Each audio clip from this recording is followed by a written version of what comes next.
eu sou Luiz Gustavo Klein e esse é o Sala Política. Hoje nós recebemos Marcos Antônio Pereira, ou deputado Marcos Pereira.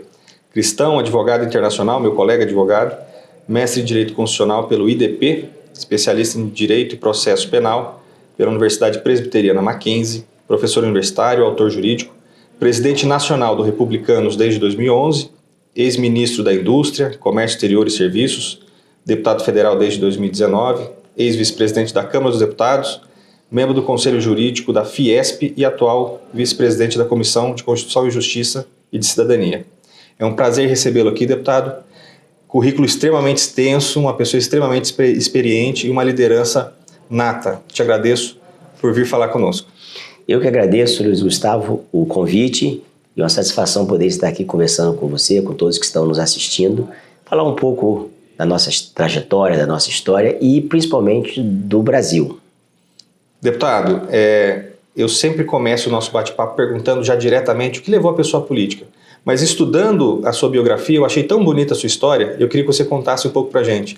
Desde os seus primeiros anos ali, os primeiros dias, que já são fatos que muitas vezes poderiam dificultar a vida de qualquer pessoa, e você levou isso para sua vida como uma ação, uma força para você vencer. Eu costumo dizer, né, Luiz Gustavo, que a minha história, ela se confunde, na verdade. Eu sou o retrato de milhões de brasileiros e de brasileiras. Eu fui adotado no dia que eu nasci, portanto não conheço até hoje os meus pais biológicos. A minha mãe era uma empregada doméstica aqui em São Paulo, capital. Ela era originária do Espírito Santo e veio para São Paulo para trabalhar nessa residência, nessa casa de família. Ficou grávida do patrão, do dono da casa, portanto escondeu a gravidez até o 7º mês e voltou para o Espírito Santo, a sua terra natal, mas não para a sua cidade, porque você sabe, né, Luiz Gustavo? As pessoas que estão nos acompanhando sabem também. Mãe solteira, em 1972, era muito diferente de uma mãe solteira hoje. Mãe solo, como se diz numa linguagem mais atualizada. Naquela época tinha um preconceito, uma rejeição muito grande para as jovens que ficavam grávidas e não tinham um relacionamento estável ou um casamento, enfim. Então ela retornou ao Espírito Santo, se hospedou numa pensão às margens da BR-101, numa cidade chamada Linhares, e ali me teve. E eu fui adotado no dia que nasci por um casal que não podia ter filhos. Quando eu tinha 5 anos de idade, esse casal se separou e o meu pai adotivo me entregou para a mãe dele, a minha avó paterna adotiva. Minha avó teve 13 filhos biológicos. E eu me lembro muito bem, todas as vezes que perguntavam para ela, quem é esse menino? Ela dizia, é filho de criação do meu filho, que eu estou acabando de criar. Nós morávamos numa casa muito simples, um barraquinho de madeira, lá no interior do Espírito Santo, aí já na cidade de São Mateus, não na cidade de Linhares, onde eu nasci. Estudei a vida toda em colégios públicos e essa é um pouco da história. Até os 17 anos, por causa dessa falta de referência de pai, de mãe, a minha avó, por exemplo, pela idade, pelos problemas de saúde que ela tinha, ela nunca foi a uma reunião, por exemplo, de pais e professores. Ela era muito ausente nas questões de acompanhamento, porque, como eu disse, já tinha criado 13 filhos, enfim. E então eu, por causa disso tudo, eu tentei suicídio 2 vezes antes dos 17 anos de idade.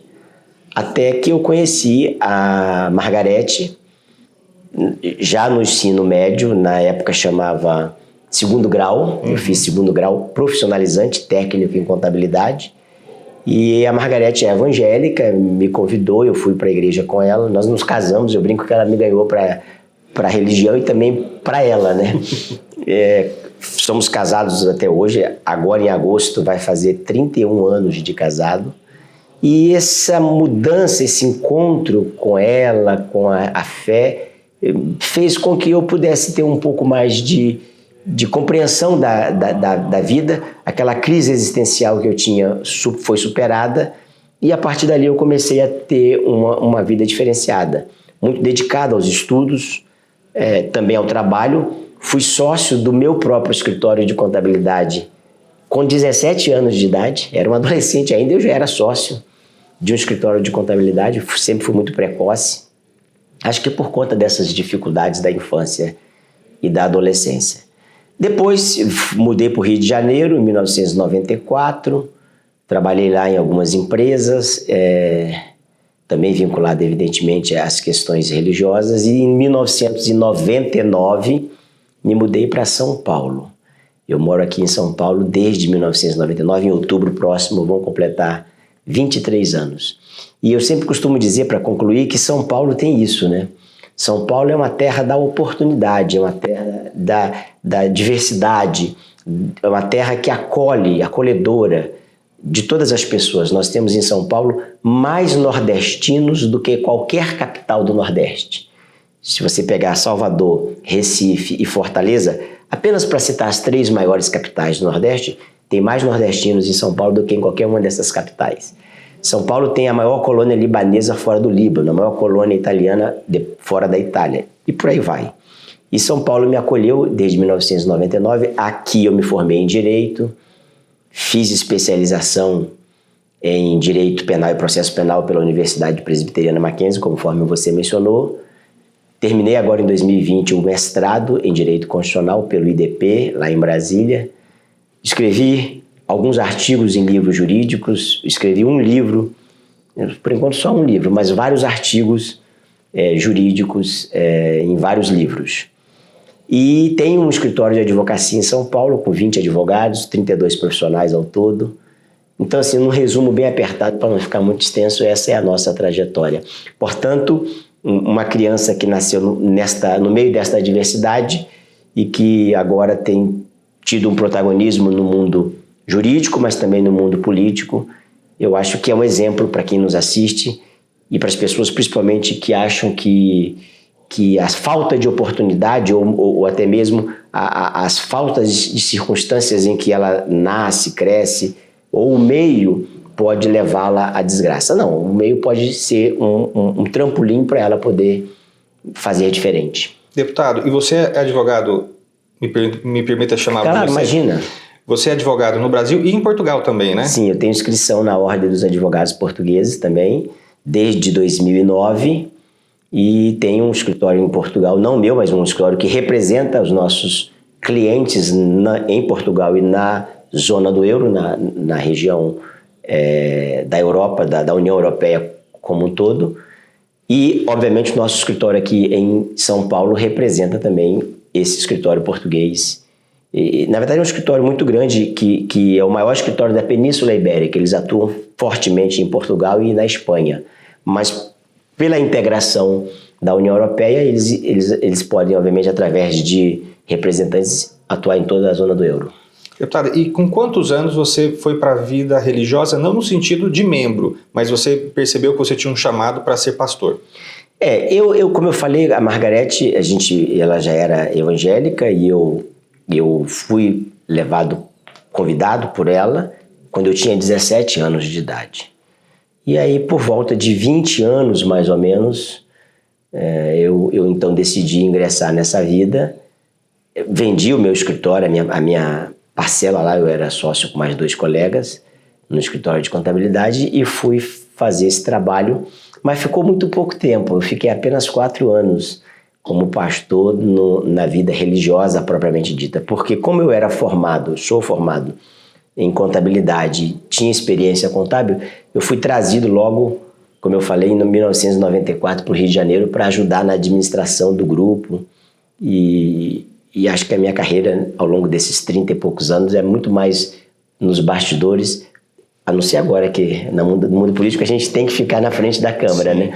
Mas antes era muito mais atrás das câmeras e nos bastidores como gestor propriamente dito, administrador propriamente dito. E aí você foi convidado a ser diretor, primeiro da área administrativa e financeira da Rede Record no Rio de Janeiro e depois como diretor da Rede Mulher de Televisão, né? Culminando em um terceiro momento como vice-presidente da Record TV. Como eu falei para você, eu sempre fui precoce. Eu, com 17 anos, tinha o meu escritório lá no Espírito Santo. Quando fui descoberto esse talento de gestão e de administração, eu vim para o Rio.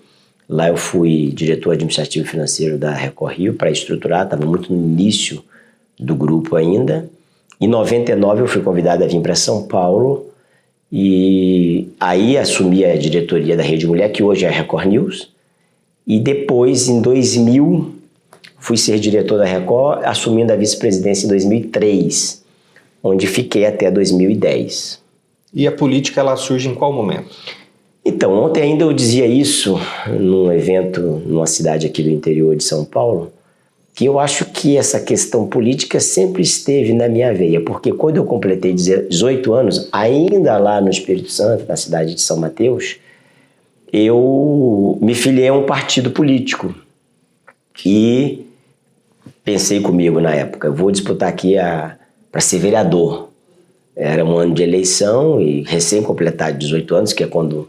Na época não tinha esse negócio ainda de votar aos 16, como é hoje.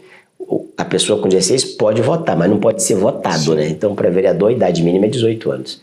Mas acabei não disputando a eleição, não deu certo. Quando vim para São Paulo, também me filiei a um partido político aqui em São Paulo, muito mais por convite de um amigo, até que mora aqui na região, mora em Campinas.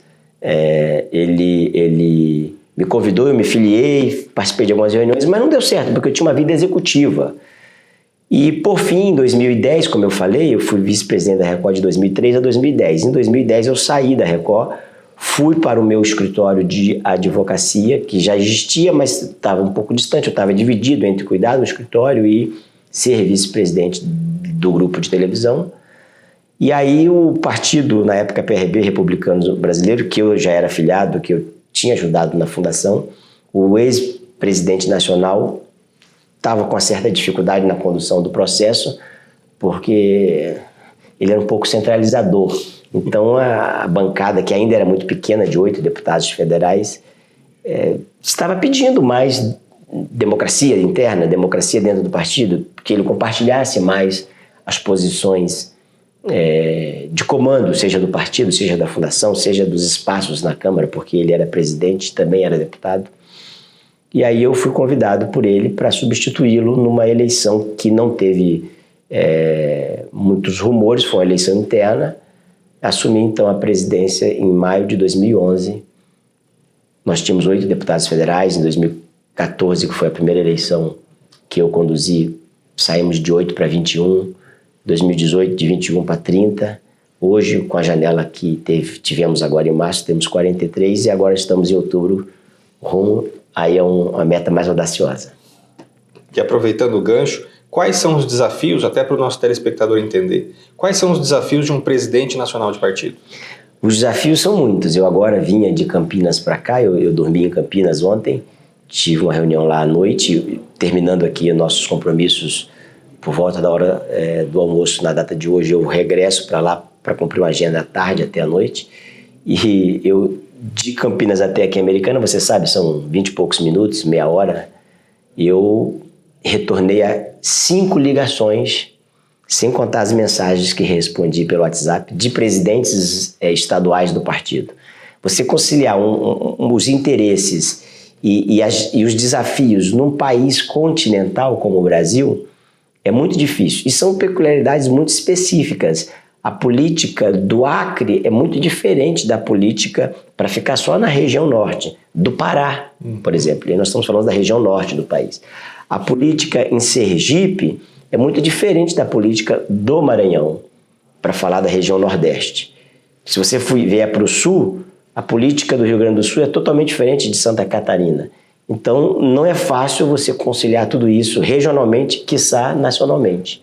O desafio é grande, mas eu acho que está indo bem, porque nosso partido tem um histórico de crescimento constante, e principalmente depois que nós assumimos a presidência, pela forma transparente e sincera e diferenciada que a gente conduz. Ainda mais, eu estou aqui com um material belíssimo que você me presenteou, nós vamos falar um pouco também, e com mandato, que é mais difícil ainda, porque você tem que cuidar de um mandato, né?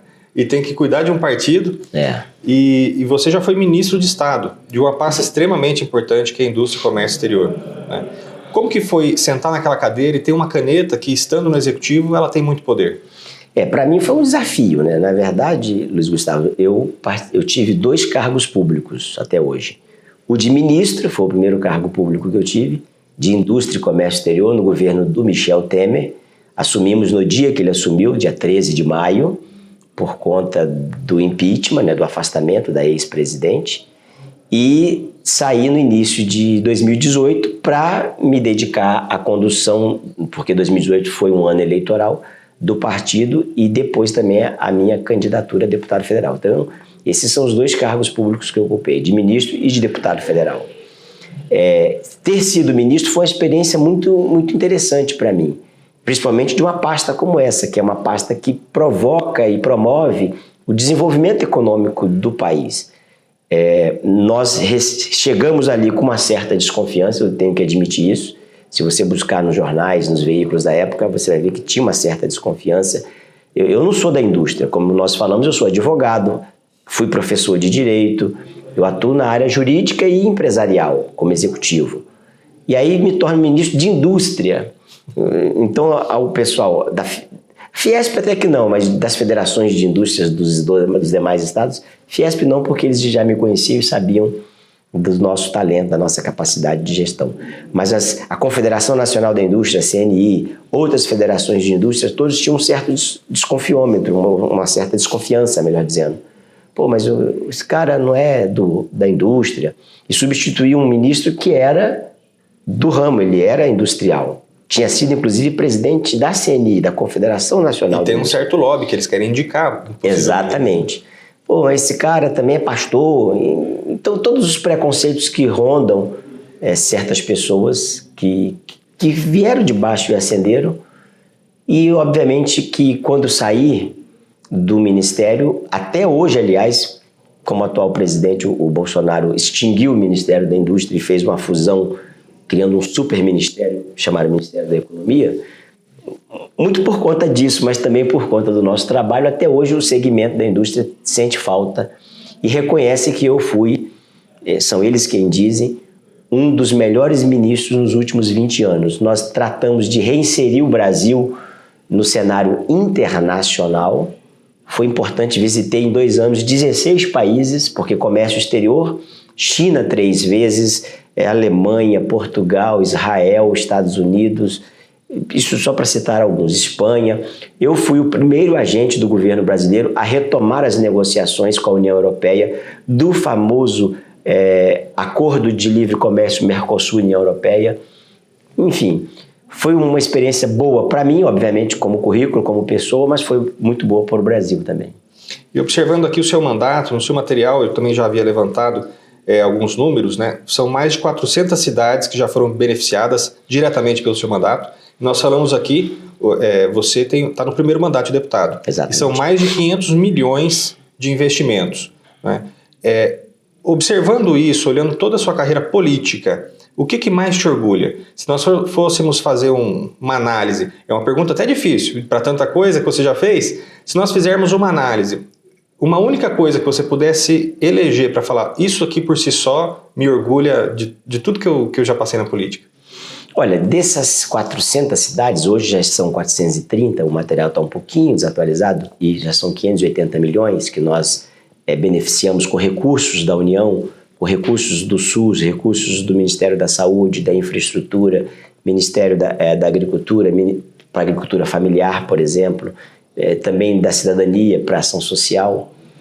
Eu diria que sim, o mais satisfatório para mim é poder ter ajudado as pequenas cidades do interior de São Paulo, cidades essas que têm muita dificuldade de acesso aos recursos da União e ter salvado vidas. Explico. Eu fui numa cidade recentemente fazer uma fiscalização no interior de São Paulo, perto de Franca, chamada Batatais, e o principal hospital da cidade está sendo ampliado. Aliás, tem até a foto aí, se não me engano, acho que tem a foto aí. Se não tem aí, tem num vídeo institucional que nós fizemos. A foto desta obra que está sendo feita nesse hospital. É o principal hospital da cidade e a UTI vai ser ampliada de 8 leitos para 20 leitos. E você sabe que a pessoa, quando está na UTI, está em estado grave, geralmente. E as pessoas da cidade que vieram me cumprimentar, todos agradecidos por isso. Teve uma outra cidade também que eu estive, que a UTI do principal hospital da cidade tinha 5 leitos e aumentou para 10. E no dia que eu visitei, eu até confesso que não queria muito entrar na UTI, nós estávamos ainda pandemia um pouco mais forte, mas eles falaram, não, vamos, tem segurança. Aí botei uma roupa toda lá, um paramento, enfim, tem fotos nas minhas redes sociais. Tive que colocar, a máscara já era normal, mas touca, enfim, para entrar numa UTI daquela não era simples. E eu verifiquei a UTI com 10, eram 10 leitos, de 5 para 10 aumentou por recursos que a gente mandou para aquele hospital, e eu vi ela lotada. Dos 10 pacientes que estavam lá, um era recuperação de pós-operatório e os outros 9 eram Covid, inclusive dos 9, 7 estavam entubados. Para mim foi uma cena muito chocante, mas foi gratificante por ver que pessoas poderiam estar sendo atendidas com aqueles cuidados de tratamento intensivo por recursos que a gente enviou. Eu acho que assim, isso é o fundamental para mim. Fora isso, tem muitas outras coisas que a gente fez, que as prefeituras que receberam esses recursos puderam fazer, e eu acho que ajudar as pessoas é também uma das missões de quem está na política. Aliás, a política é para isso, é para fazer com que o bem comum seja propagado. Eleições estaduais. Aí eu falo não só com um deputado que vem à reeleição, mas também com um presidente nacional de partido que tem o estado de São Paulo como base, que é o maior estado da federação em todos os sentidos, menos territorial, mas que tem um símbolo do presidente Bolsonaro, que é o ministro Tarcísio, como candidato. Quais são as expectativas, os concorrentes, como que está sendo o planejamento e aonde vocês esperam chegar? Que, por óbvio, é na eleição do Tarcísio, mas como está sendo essa preparação e os objetivos? Nós temos hoje em São Paulo 3 nomes que aparecem aí, que despontam nas pesquisas como os 3 principais candidatos ou pré-candidatos. É o ex-prefeito de São Paulo, Fernando Haddad, que foi o pior prefeito da história de São Paulo. Tanto que ele não conseguiu nem ser reeleito e perdeu a eleição para o João Dória no primeiro turno. Não teve nem segundo turno, pela primeira vez na história de São Paulo. Esse rapaz... Nós temos a continuidade do governo João Dória, que é o vice do João Dória, que aumentou impostos, que fechou o comércio, que fechou os templos religiosos de forma desordenada e desorganizada. Não que não tivesse que fechar em algum momento, mas da forma como foi feita, foi muito truculenta. E nós temos aí algo que é novo e que é competente, porque mostrou ser. O mercado diz isso, as pessoas dizem isso. Foi o melhor, disparadamente o melhor ministro do governo. É algo novo, é algo que tem competência, então eu acho que a população de São Paulo tem a opção de escolher entre esses 3 futuramente candidatos. Por óbvio, como o Tarcísio é do meu partido, está no nosso partido, veio para o partido por uma articulação minha, eu estou empenhado e apostando muito de que ele vai ao segundo turno, e indo ao segundo turno a gente espera que ele ganhe, para mostrar algo novo para São Paulo. Afinal de contas, o PSDB governa São Paulo há 28 anos. É muito mais do mesmo. Eu acho que está na hora da gente dar um salto nesse estado que é o mais rico e que é considerado a locomotiva do país. Deputado, queria te agradecer por falar e aceitar falar conosco aqui no Sala Política. Caso o senhor queira, deixar seu recado para o nosso telespectador. Muito obrigado pelo convite, mais uma vez eu agradeço. Dizer para você, telespectador, que você avalie, no dia 2 de outubro está aí, faltam 70, agora 69 dias a partir de hoje, e que você avalie os nomes que são colocados para presidente da República, para o governo do Estado, para o Senado, para deputados federais são muitos, para estaduais também, muitos candidatos. Agora, o que acontece? O que a gente tem visto historicamente no nosso país? As pessoas se preocupam com a eleição de presidente, se preocupam com a eleição de governador e não se preocupam muito com as eleições proporcionais para o legislativo. Acham que o legislativo é uma coisa de menos importância. Todavia, o executivo, seja ele quem for, ele precisa do legislativo para aprovar as leis, para aprovar os programas de governo, as execuções. O presidente da República, seja ele quem for, vai precisar do legislativo. O governador, seja ele quem for, vai precisar da Assembleia Legislativa. E as pessoas às vezes votam no candidato a presidente que tem um viés político e vota num deputado que tem um outro viés. Explico. Às vezes vota num presidente de direita e num candidato a deputado de esquerda. E esse candidato de esquerda, quando chega lá, vai acabar atrapalhando e não deixando com que as coisas andem e fluem de forma célere. Portanto, fique atento também aos seus candidatos a deputados, deputadas estaduais e federais, porque isso tem muita relevância num país onde o sistema é presidencialista, mas a Constituição é parlamentarista. Obrigado, deputado. Eu que agradeço. E obrigado a você que nos assistiu. Eu sou Luiz Gustavo Klein, esse é o Sala Política. Você assiste aqui, na TV Todo Dia, canal 14, uma parceria com o portal O Carioba. Até amanhã.